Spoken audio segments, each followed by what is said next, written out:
Dərs 10-la davam edirik. Dərs 10 bizdə bərabərsizliklərdir. Asan dərsdir əslində. Ümumiyyətlə bu son dərslərimiz çox da çətin deyil.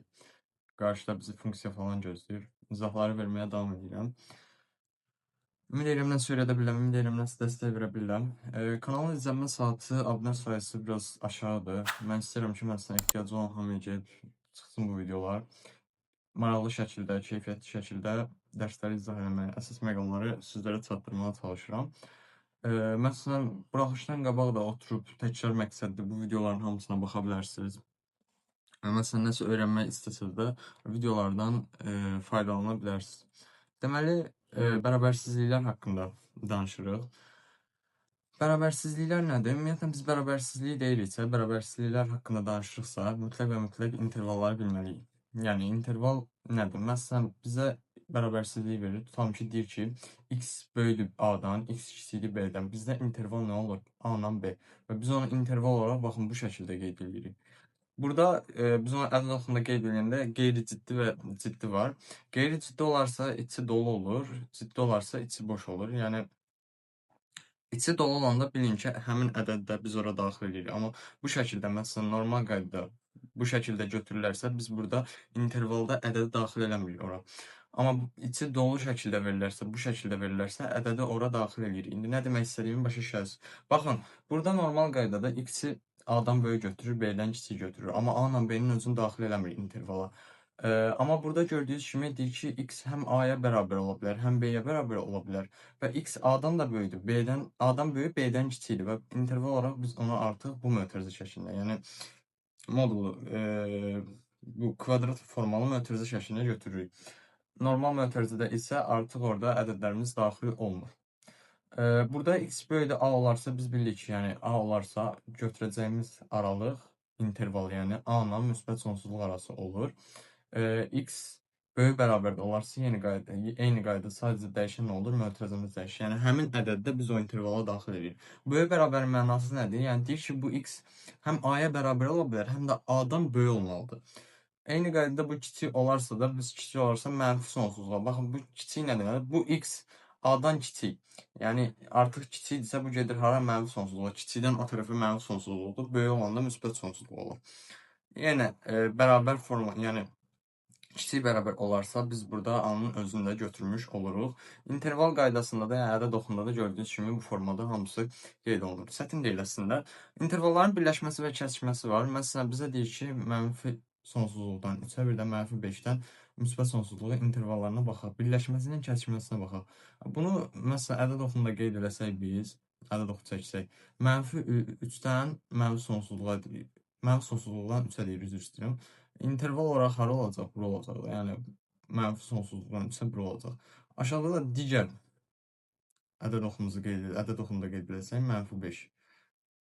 Mənfi 5 hara gedir? Müsbət sonsuzluğa gedir. Biz bunu bu qaydada hesablayırıq. Buradan bura bir dənə qırıq-qırıq xətt çəkirik. Buradan 3-dən də bura bir dənə qırıq-qırıq xətt çəkirik. Kəsişmə olaraq götürdüyümüz isə baxın bu hissə olur. Bura kəsişmə olur. Nədir? Mənfi 5-dir, 3-dür. Gördüyünüz kimi kəsişmə olaraq qeyd olunub, mənfi 5, 3. Amma birləşmə olaraq haradır? Birləşmə olaraq hamısını götürürük. Yəni mənfi sonsuzluqdan müsbət sonsuzluğa ikisini bir yerdə götürürük, qeyd edirik. Amma bizə kəsişmə deyirsə, haranı götürürük? Mənfi 5-ini 3 götürürük. Məsələn, bunları belə bu şəkildə yazmaqda çətinlik çəkirsə, belə ədəd oxu şəklində daha asanlıqla, yəni asan şəkildə şey eləyə bilərsiniz, yəni qeyd eləyə bilərsiniz. Ədədi bərabərsizliklərin xassələri deyir, A böyükdür B-dirsə, B onda A-dan kiçikdir. Yəni bildiyimiz xassədir. A böyükdür B-dirsə, B böyükdür C-dirsə, onda A nədir? C-dən böyükdür. A böyükdür B-dirsə, C böyükdür 0-dırsa, onda AC böyükdür nəydən? BC-dən. Yenə eyni qaydada A böyükdür B-dən, C kiçikdir 0-dırsa, AC kiçikdir BC-dən. Daha sonra ədədi bərabərsizliklərin üzərində də əməliyyatlar var. Biz, yəni, 2 dənə məsələn bərabərsizlik verilib, onların toplanması olsun, vurulması olsun, çıxılması olsun. Bunların üzərində əməliyyatları eləyə bildik. Toplama ilə toplama ilə bir dəqiqə bölmə şeydir, vurma. Toplama ilə vurmanı biz alt-alta eləyə bilirik. Yəni normal qaydada A üstə gəlsin, A böyükdür B-dir, C böyükdür D deyirsə, məsələn deyir ki, bunları toplayın elə müqayisə edin. Normal qaydada A ilə C-ni toplayırıq alt-alta, B ilə D-ni də toplayıb müqayisə edirik. Vurmada da yine eyni qaydada 6-6 vururuq. A-nı C-yə vururuq, B-ni D-yə vururuq. Amma çıxma ilə bölmədə çarpaz şəkildə. Məsələn, deyir ki, A bölüdü B, C bölüdü D-dirsə, bunun fərqini tapın. Yəni, bu bərabərsizliklərin fərqini tapın. Fərqini tapın müqayisə edin və yaxud da burada çıxanda biz A-dan D-ni çıxırıq çarpaz şəkildə. B-dən C-ni çıxırıq. Normal qaydada işarəyə dəymir. Yəni, həmişə, məsələn, tutalım işarələrimiz fərqlidirsə, biz o işarələri də eyni şəkildə, yəni eyniliyə gətirməliyik. Baxın, qeyd olaraq da verilib ki, alt-alta yazan zaman bərabərsizliyin işarəsi nə olmalıdır? Mütləq eyni olmalıdır. Bölmədə də yenə eyni qaydada çarpaz şəkildə A-nı D-yə bölürük. B götürürük nədən? B-ni C-yə bölməkdən. Bir dəyişənin xətti bərabərsizliklər var. A-x üstə gəlsin, B bölünsün, böyük bərabərdir 0. Bu bir dəyişənin xətti bərabərsizliklərdə A böyüdür 0 olduqda x nədən böyük olur? Mənfi B bölünsün A-dan. A kiçikdir 0 olduqda x kiçik olur, mənfi B bölünsün A-dan. Bir dəyişənin xətti bərabərsizliklər sistemi var. Bərabərsizliklər sistemi bərabərsizliklər bölməsində yenə qarşımıza çıxacaq. Və biz bunu necə edirik? Sistem bərabərsizliyi həll etmək üçün biz sistemin hər bir bərabərsizliyini ayrılıqda həll edirik. Həllər çoxluğunu tapırıq. Daha sonra bu həllər çoxluğun nəyin tapırıq? Alınan həllərin kəsişməsini tapırıq. Kəsişməni də yuxarıda qeyd elədim. Burada məsələn, bunun həllini tapdıq, birinci bərabərsizliyin, bunun da həllini tapdıq. Onu ədəd oxunda qeyd edirik. Məsələn, tutalım ki, bu getdi, burada bir ədəd olsun, bundan sağa getdi. Tutalım ki, bu da buradan, bunun da həlli buradan bu tərəfə getdi. Kəsişmə olaraq biz bunu belə götürürük. Bir də məsələn, qayda ola bilər ki, məsələn, kəsişmə olaraq bu buradan bu tərəfə getsin, o oradan o tərəfə getsin. Onda sistemin nə olmayacaq? Həlli olmayacaq. Çünki bunların kəsişməsi onda olmur. Ona görə biz həllində nə götürürük? Boş çoxluğu götürürük. Kvadrat bərabərsizliyi var. Kvadrat bərabərsizliyi, yəni kvadrat tənliyin düsturu ilə eynidir. Yəni, kvadrat tənliyi nə demiş ki, ax kvadratı üstə gəlsin, bx üstə gəlsin, c. Böyük bərabərdir nədən? 0-dan. Yəni, bu şəkildə yazılır. Burada a bölüdü 0, diskriminant bölüdü 0. Bizim həllər çoxluğumuz nə olur? X-imiz daxil olur. Mənfi sonsuzluq x1-ə birləşir x2 müsbət sonsuzluq. Qarşımıza çox çıxacaq bərabərsizliklər bölməsində. Kvadrat formada verəcək. Deyəcək ki, məsələn, ax kvadrat üstə gəlsin, bx plus c-nin həllini tapın. Əgər 0-dan bölünsə mütləq şəkildə bunun həlli nə olacaq? Mənfi sonsuzluq x1 birləşir x2 müsbət sonsuzluq. Əgər məsələn, başlanğıc səviyyə üçün siz bunları ədəd oxuda çəkərsiniz, yəni bölməni 0-dan öyrənirsə, bölməni tez öyrənirsə, ədəd oxu şəklində də, ədəd oxunda da onu qeyd edə bilərsiniz. 0-dan kiçik olan zamanda biz artıq burada x1 ilə x2-nin özünü götürürük. Yəni aralıq olaraq biz x-imiz nə olur? Həllər çoxluğumuz nə olur? x1 ilə x2-nin aralığı olur. Burada daha sonra yenə eyni qaydada hər bir hal üçün qeyd olunub. Bunları da istəsəz özünüz gəzdirərsiniz. Daha sonra burada intervallar üsulumuz var. Bərabərsizliyini həll edərkən intervallar üsulu yenə ədəd oxunda qeyd olunur. Yuxarıda interval haqqında ən birinci səhifədə qeyd elədik. Deyir ki, köşələri tapılır, ədəd oxunda qeyd olunur. Alınan aralıqların hər birində hər hansı bir ədəd götürüb ifadənin yerinə yazmaqla intervalların işarəsi təyin edilir. Bu, deyəsən, kvadrat bərabərsizliyi üçündür. Ümumiyyətlə, hər bir bərabərsizliyi intervallar üsulu ilə həll etmək daha məqsədə uyğundur ki, eləcə də həll olunur. Topluda qarşınıza çox çıxacaq. Məsələn, deyir, x kvadrat çıxsın 4x üstə gəlsin 3, kiçik bərabərdir 0. Burada məsələn, qaydada qeyd olunub, ax kvadratı bu hallar şərti üçün ödənilir. A bölüdü 0-də kiçikdir 0. Bunların ayrı-ayrı şərtlər var. İndi burada məsələn, kiçik bərabərdir 0 verilir. Birinci nə edirik? Bunun köklərini tapırıq. X1'i 1 tapırıq, X2'ni 3 tapırıq. Daha sonra nə edirik? İnterval, yəni ədəd oxu çəkirik, bir ilə 3-ü qeyd edirik. Sonra hər bir aralıqdan gətirib bərabərsizliyimizə ədəd qoyuruq. Əgər hansı aralıq ödəyirsə, onu götürürük, ödəmirsə, onları atırıq. Məsələn, birdən sol tərəfdə 0-ı qoysam. 0-ı qoysam, x yerinə bu 0 olacaq, bu 0 olacaq, 3 alınacaq. 3 0-dan kiçikdir deyil. Deməli, bu intervalımız ödəməyəcək. 3-dən sağ tərəfdə məsələn bir ədəd qoysaq, elə 4-ün özünü qoysaq, 4-ün yerinə 16, 4-ün kvadratı 16-ını verəcək, 16-dan 16-ını çıxadan, bu da yenə 3 qalacaq, 3 0-dan kiçik deyil yenə, bu intervalımız ödəməyəcək. Amma məsələn, 1-3 intervalından götürsək, 1-3 intervalından bir ədəd götürsək, 1-in özünü məsələn qoysaq, ödəyəcək.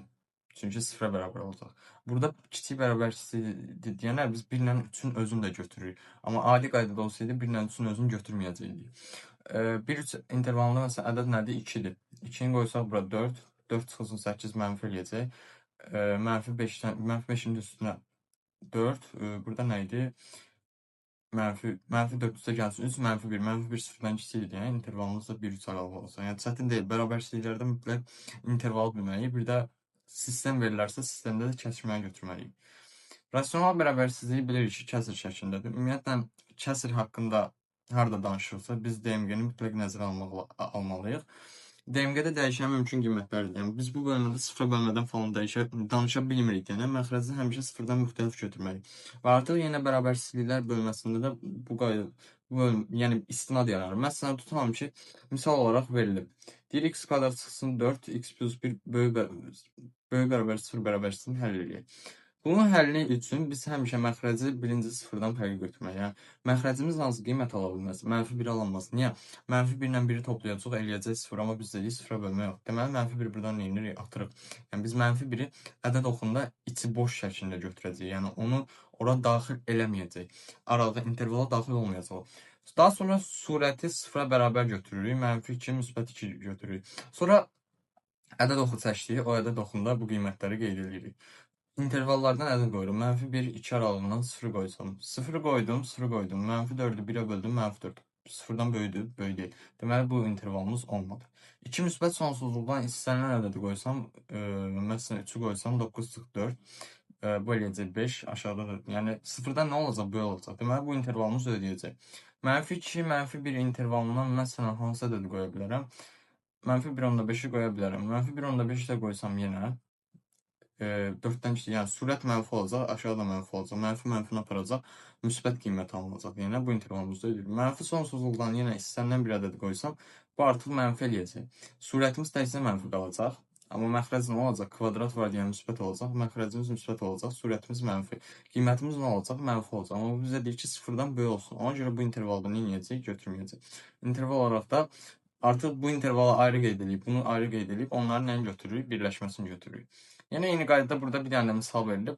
Deyir ki, bunu hesablayın. Nə edirik? İlk qaydada məxrəci sıfırdan fərqli götürürük. Dedik ki, məxrəc sıfıra bərabər ola bilməz. Biz bu bölmədə məxrəci, yəni sıfıra bölmədən danışa bilmirik. X nədir? Fərqlidir 5-dən. Gətirdik, qoyduq burada, yəni ədəd oxunda yerinə. Yuxarıdan köklərimizi tapdıq. Biri 4-dür, biri də nədir? 3-dür. Burada gəldik yerinə qoyduq, yenə intervalı qeyd elədik. İntervaldan, verilən intervaldan ədədlər qoyduq. Ödəyən intervallarımızda bir dənə plus qoyduq, ödəm yenə minus və yaxud da x, yəni təsdiqləmə işarəsi falan da, yəni bu işarəni qoyduq. Normal qaydada intervalımızı müəyyən elədik ki, intervaldan. Baxın, intervalımız bəzən belə də ola bilər ki, götürdüyümüz aralıqdan sadəcə bir ədəd ödəyə bilər. Bir ədəd ödəyirsə, onda biz onu bu şəkildə qeyd edirik. Daha sonra da birləşdiririk digər intervalla. Çətin deyil əslində, asandır.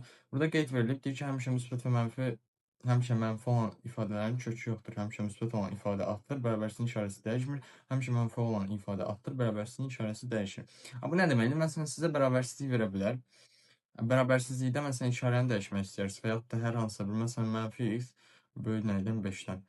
Bunu biz yaza bilmirik də, bunun qarşısında mənfi var. Biz bunu intervalınca daxil edə bilərik. Bunu hər tərəfi mənfiyə vursaq, bölsək də, 2 halda da işarəmiz nə olacaq? Dəyişəcək, -5 olacaq.